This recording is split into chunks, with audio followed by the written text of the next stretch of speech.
set lina an tan le don chia chet lang lam hian set ni an la to a mol pui lamin set khat chet lang en start a thla thei don em ram sa em mol pui jersey number 8 thi athiam kho mai boka maro chu first ball te duanga tha molo hi chuanin set thalowa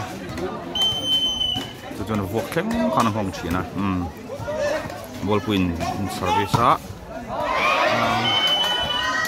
lo khoi pala 1-all ani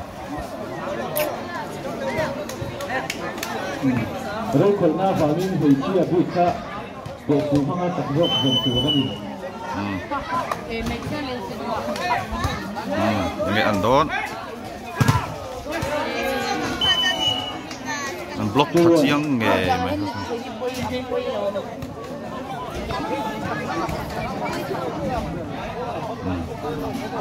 sit lang en han shuai seta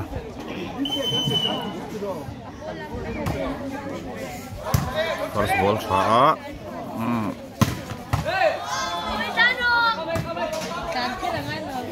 chan khoya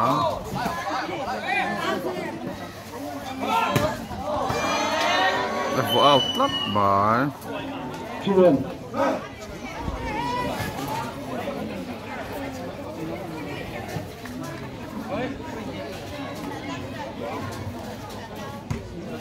sit lang en 3-1 in man shuai le der ta mai mo pu hi tuan tang le don ni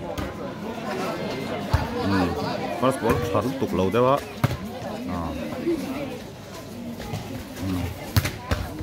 ai klap pertlap mai 4-1 in chet lai han shuai ni mo pu lam tran ngai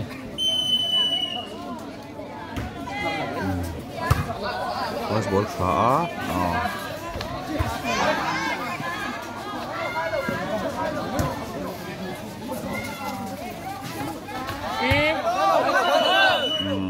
tai lo tat mai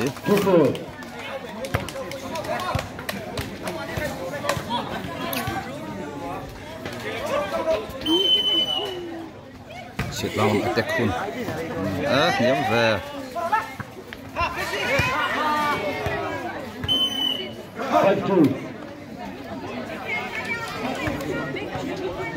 ta hian complain na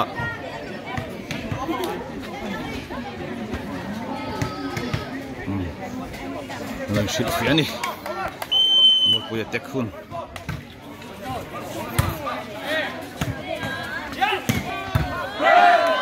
Chin out number 11 which one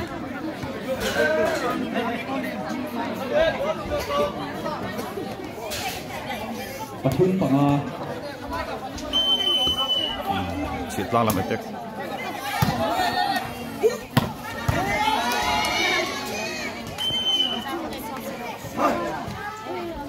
wala puilam defense sit halo ni mol pui lam nen lap ve don em first ball thot don em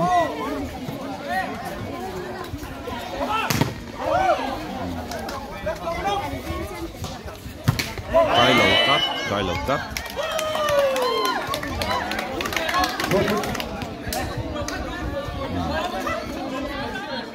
chiat lagen set nian la to mol pui set khat mol pui tan ngai he na ton set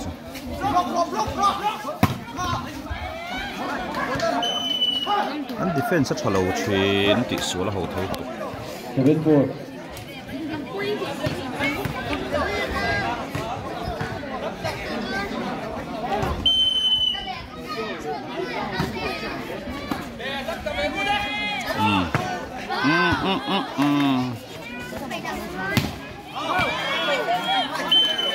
out tat mà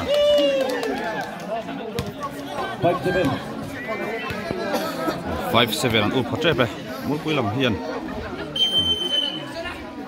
up hatte se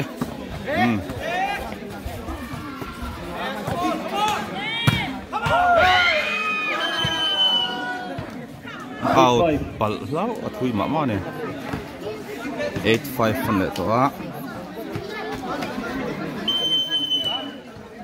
bol pui lam attack khun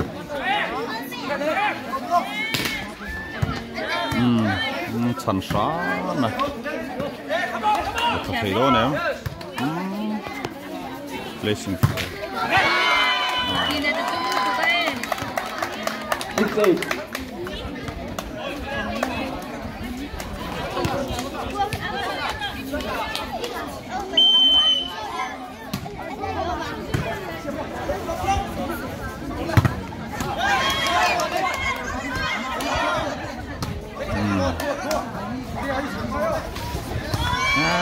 Placing na 9-6 ani mol ko la kha tak thei do nem first ball tha do nem ai service la mol ko chip mol ko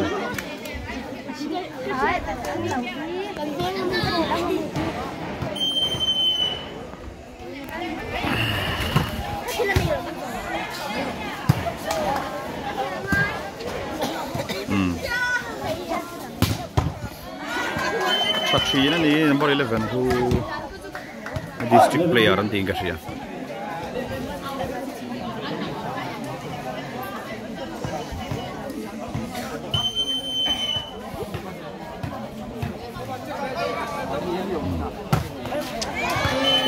Bele. Poinly in khao ne.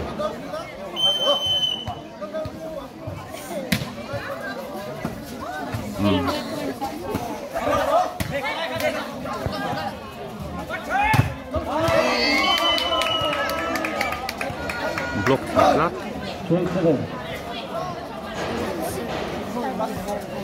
12-7.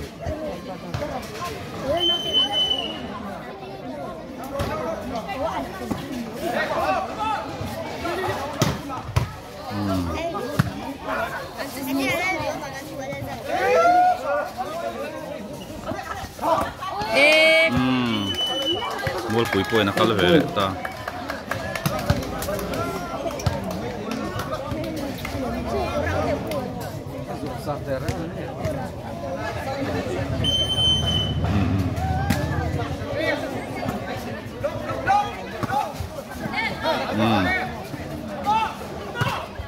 Run for em.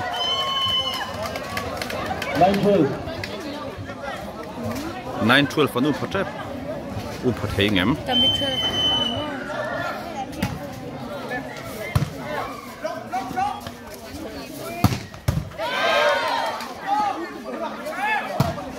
Run for em.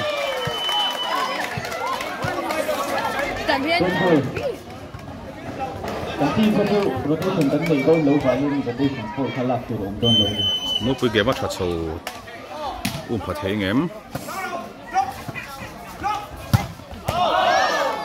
Out. Karfa. My linesman in.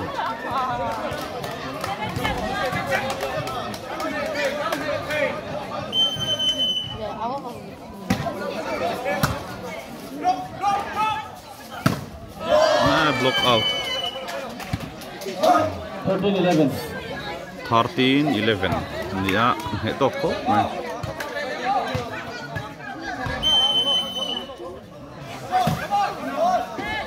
Ay. Koi lutuk. 14-11. First ball 6 sual tak.